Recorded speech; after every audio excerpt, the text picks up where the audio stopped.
My name is Marcus Alexander. On December 12th, 2019, I experienced death for 12 minutes when my heart unexpectedly exploded during what was supposed to be a regular jog on a Saturday morning. At that time, I was 28 years old and enjoying life in Miami Beach, living in a stunning apartment with floor-to-ceiling windows overlooking the ocean and earning a six-figure salary as a marketing director for a luxury fashion brand. My Instagram account boasted 50,000 followers who watched me seemingly live the American dream. I was young, successful, and proud of my identity as an openly gay man in a city that embraced everything I stood for. My boyfriend, Jake, and I were the couple that everyone admired. We hosted parties that made it into lifestyle magazines, traveled to exotic destinations, and posted photos that prompted envy among our friends. I spoke at Pride events about authenticity and living your truth. Corporate America admired me, a young, successful Latino who broke barriers and inspired others to embrace their identities without fear. But that morning, everything I thought I understood about life, death, and eternity crumbled in a moment. I remember putting on my running shoes, stepping into the humid Miami air, and feeling invincible as the sun peeked through the palm trees. My playlist was pumping, and my fitness tracker was ready for another perfect run. About 3 miles in, a crushing pressure gripped my chest, like steel cables wrapped tightly around my heart. The pain was unlike anything I had ever felt. I stumbled, gasped for air, and collapsed on the sidewalk. The last thing I remember was a jogger shouting for help and the sound of sirens growing closer until everything went silent. Then I found myself floating above the chaos, observing paramedics frantically working on what appeared to be a broken version of myself. I saw Jake arrive, his face contorted in horror, and I could hear him calling my name, but his voice felt distant, like an echo from another world. I felt no pain or panic, just an overwhelming awareness that I was witnessing something monumental. Suddenly, I was drawn away from that scene, not by force, but by an indescribable gravity, one not binding me to the earth, but pulling my soul toward something infinitely greater.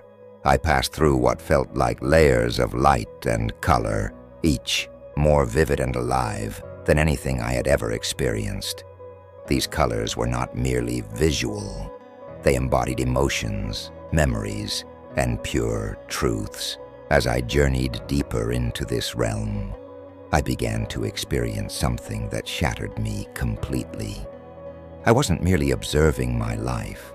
I was feeling it from every perspective. Every conversation, every decision, every moment of pride or selfishness unfolded in perfect clarity. But here's what broke me. I felt what others felt, too. I felt Jake's confusion every time I brushed aside his questions about God. I felt my mother's heartbreak when I stopped reaching out after she gently expressed her concerns about my lifestyle. I sensed the emptiness in young men who looked up to me, believing that if they could emulate my confidence and success, they would find peace. Yet I was leading them down a path that led nowhere. I witnessed how my influence rippled outward like stones dropped into still water. Young men messaged me, telling me I inspired them to come out, and women in business said I encouraged them to be bold. But what I was guiding them toward was not freedom. It was a beautiful lie wrapped in rainbow flags and corporate sponsorships. Then, in that timeless place, I sensed him before I saw him. The air itself seemed to hold its breath, and every fiber of light around me pulsed with anticipation.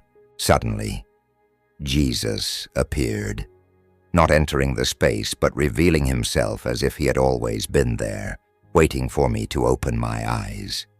He wasn't the gentle figure depicted in church art. He was fire, light, and love, so intense that it should have consumed me. Yet instead, it made me feel more seen and known than I ever had before. His eyes reflected the weight of every moment of my life, every choice I made, yet they overflowed with compassion. He didn't speak through words, but his message pierced my soul, bypassing my mind entirely. What he revealed nearly shattered me. He showed me faces, souls, people I recognized from Pride events, business conferences, and social media, those who celebrated me, followed me, and looked up to me.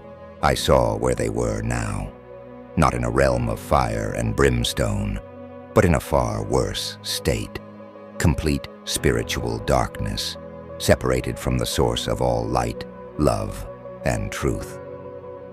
What broke my heart was realizing they weren't there because they were gay. That was not the issue. They were there because they had rejected the one who created them, who loved them, and who had a specific plan for their lives. They chose their understanding over his truth, temporary affirmation over eternal connection. Jesus' gaze turned fully on me, and I wanted to vanish, but there was no anger in his eyes, only a sorrow so profound that it made me weep uncontrollably. He revealed my life through his lens, every speaking engagement where I encouraged people to live their truth without guiding them to the truth. Every time I remained silent when I could have shared his love. Every instance I chose the applause of men over the approval of heaven. I saw the ripple effect of my choices extending far beyond my own existence. Young people who followed my example, believing identity was something to create rather than discover in him. I had unwittingly become a bridge leading people away from their creator. Then Jesus brought me to what I can only describe as a courtroom of light, not a place of condemnation, but of pure revelation. There, every moment of my 28 years unfurled in perfect detail. I witnessed every opportunity I had to choose his way instead of my own. Every gentle nudge from his spirit I ignored. Every person he placed in my life to share his love. I saw my mother's prayers rising like incense year after year, never losing hope that her son would find his way home. I remembered my childhood pastor's face as he baptized me at age 8, filled with hope that this young boy would grow up to serve God. I recalled moments when the Holy Spirit whispered to my heart, warning me that my chosen path led to destruction. Then Jesus showed me a book, not made of paper, but of pure light. My name was at the top, Marcus Antonio Rivera. But as I watched in horror, the words beneath began to fade, dimming until they were almost invisible. Your choices are erasing the story I wrote for you. His voice resonated within me. I had plans for you, Marcus, purposes that would bring you joy beyond what this world could offer. Instead, you've been writing your own story over mine. The weight of that truth was unbearable. God himself had authored a beautiful narrative for my life, and I had spent years scribbling over his perfect plan, not from malice, but because I believed the lie that I knew better than my Creator what would bring me happiness. Then came the vision that will haunt me forever. Jesus took me to witness a place of eternal torment, not the cartoonish version with pitchforks, but something far more horrifying, the complete absence of God's presence. I saw souls who had once walked in churches, who knew his name, who had even tasted his goodness, but ultimately chose themselves over him. One face stopped me cold. His name was David, a youth pastor I met at a conference in Los Angeles just months before my death. We had laughed about narrow-minded Christians who couldn't accept that love is love. But in this place of separation, David was curled into himself, hands clawing at the darkness, tears streaming down his face as he cried out, "I didn't know. I thought I was being loving. I thought I was being kind." The sound of his anguish will echo in my heart forever. Jesus' spirit communicated with mine. They weren't condemned for their attractions or feelings. They were condemned for twisting my truth into something it was never meant to be. They led my children away from me calling it love. I wept for them, for myself, for everyone who believed that God's love meant no standards, no truth, and no specific design for human flourishing. But then, in his infinite mercy, Jesus revealed what could still be. He showed me two paths diverging from that moment. In one vision, I returned to my old life, recovered from my heart attack, and went back to Miami, back to my career, back to being the poster child for LGBTQ plus success. I grew older, more influential, wrote books, gave TED Talks, but in that timeline, I was spiritually hollow. My eyes lost their light. My smile became a facade. And when I died again, this time permanently, I drifted away from God's presence into that same darkness I had witnessed. Then, he revealed the other path. This one began with loss. I lost friends, income, and the respect of those who once celebrated me. Jake left, my career crumbled, and social media turned against me. The LGBTQ plus community that embraced me now labeled me a traitor. Yet in that vision, I saw something beautiful. People coming to me, not to celebrate my success, but to find the truth I had discovered. Young men and women lost and searching, finding hope in my story, not because I had all the answers, but because I encountered the one who did. I saw myself speaking not from platforms of pride, but from places of humility, my eyes bright again, my smile genuine. I was finally living the life I was meant for. Jesus looked at me with those eyes that held eternity and said, "This is still possible, but the choice is yours, Marcus. I won't force you to love me. I won't make you choose truth over comfort, but I'm giving you another chance to write the ending of your story." Without hesitation, I fell to my knees in that timeless place and pleaded for him to send me back. I didn't care what it would cost me, who I would lose, or what I would have to sacrifice. I wanted that second path. I longed to be who he had always intended me to be. He placed his hand over my heart, not the physical one that had failed me, but the spiritual one that had been dying for years. Warmth flooded through me, not just healing my body, but awakening dormant parts of my soul. "Tell them," he instructed as everything began to fade. "Tell them what you saw. Tell them my love is real, but so is my truth. Tell them I have a better story for their lives than anything this world can provide." The next thing I knew, I was gasping for air in a hospital room, machines beeping frantically around me. My chest felt like it had been split open and sewn back together. Jake was there, tears streaming down his face, gripping my hand as if afraid I might vanish again. The doctors informed me that I had been clinically dead for 12 minutes and regarded my survival as a miracle. They said there should have been extensive brain damage, running every possible test imaginable, yet my heart was stronger than it had been in years. One cardiologist even used the term supernatural to describe my recovery. But they had no idea that I hadn't merely returned from clinical death. I had come back from the brink of eternity itself. The following days were the most challenging of my life. Every part of me yearned to return to that perfect peace I had felt in Jesus' presence. Earth felt heavy, complicated and painful, but I knew I had work to do. When Jake visited me 3 days later, I shared everything. The details, the visions, the words Jesus had spoken to my heart. I saw his expression shift as I spoke, confusion and hurt evident in his eyes.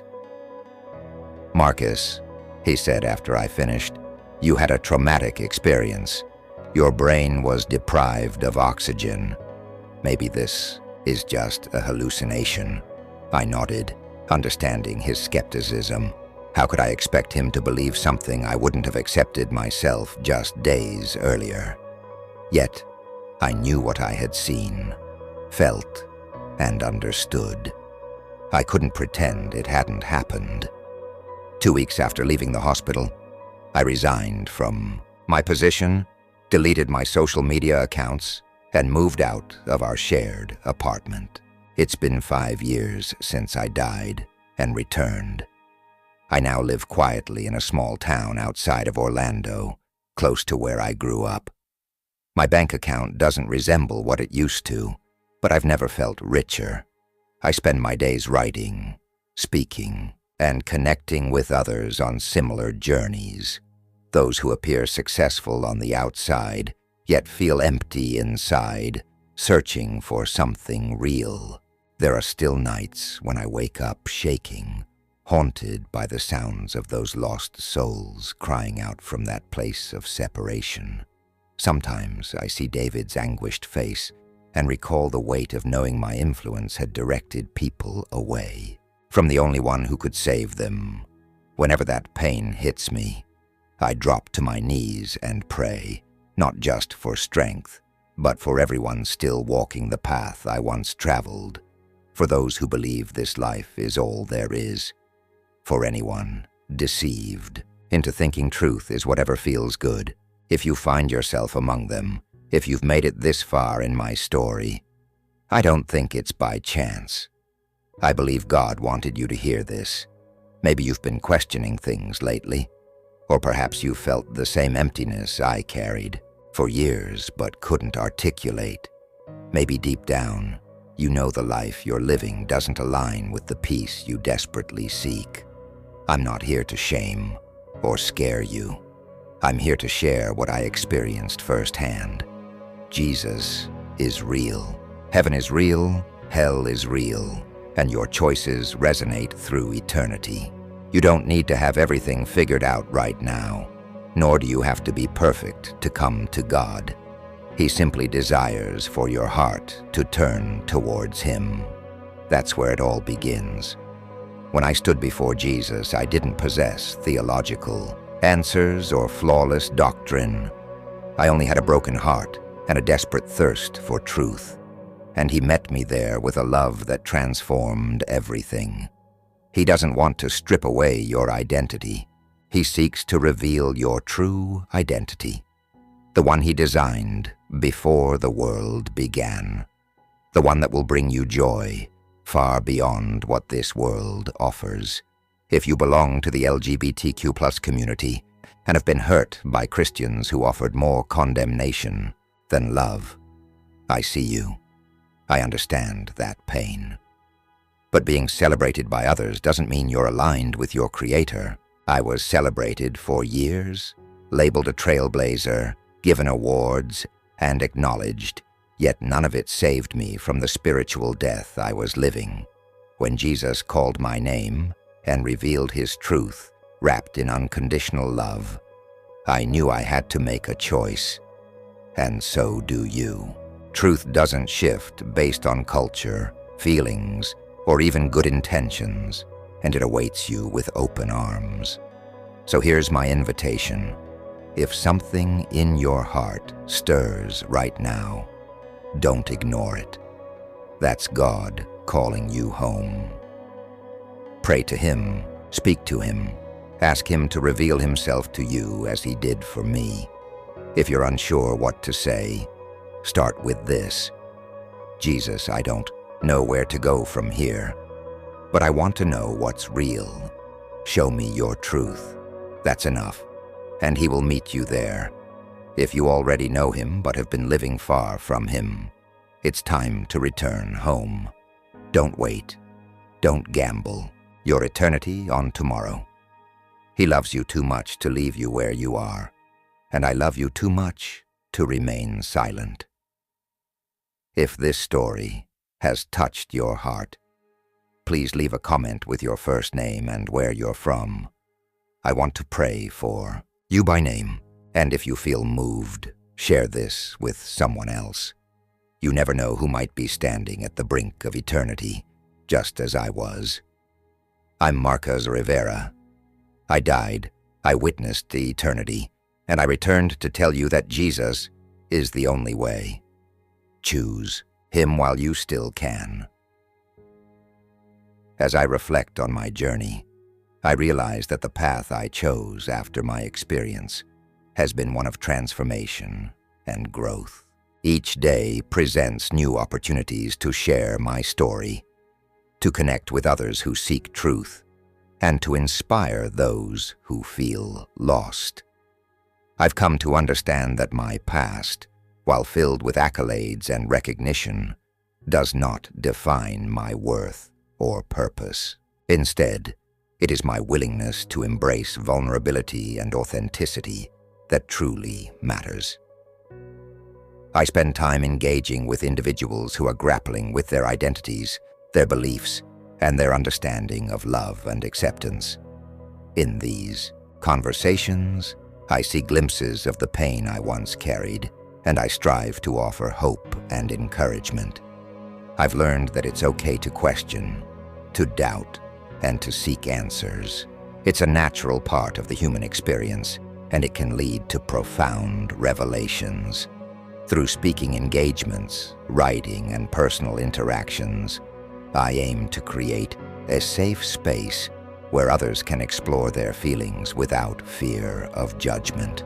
I emphasize that God's love is welcoming and inclusive, yet it also invites us to discover our true selves, something far deeper than societal labels or expectations. I encourage everyone to embark on their own journey of self-discovery, one that aligns with who they were created to be. In my heart, I carry the stories of those who have reached out to me, young men and women who have felt the weight of societal pressures, those who have struggled with their faith, and those who have felt abandoned. I want them to know that they are not alone, that there is a community ready to support them, and that they can find peace in their identity as beloved children of God. I also remind myself daily of the reality I witnessed during my near-death experience. The urgency of sharing this message weighs heavily on my heart. I understand now that life is a precious gift, and each moment is an opportunity to make a difference. I want to be a voice for those who feel unheard, to shine a light on the truth that brings freedom and hope. As I continue this journey, I remain committed to seeking God's guidance and direction. I pray for clarity and strength to speak boldly, to share my story with love, and to encourage others to pursue their own relationship with Him. I know there will be challenges ahead, but I trust that my experiences, both past and present, have prepared me for this mission. If you find yourself at a crossroads, unsure of your next steps or the path to take, remember that you are not alone. Reach out, seek counsel, and take that first step toward discovering the truth that awaits you. Embrace the journey, for it is in the process of seeking that we find meaning, purpose, and ultimately ourselves. So I invite you once again, if something in your heart is stirring, don't ignore it. Reach out to God, ask for His guidance, and allow Him to show you the way.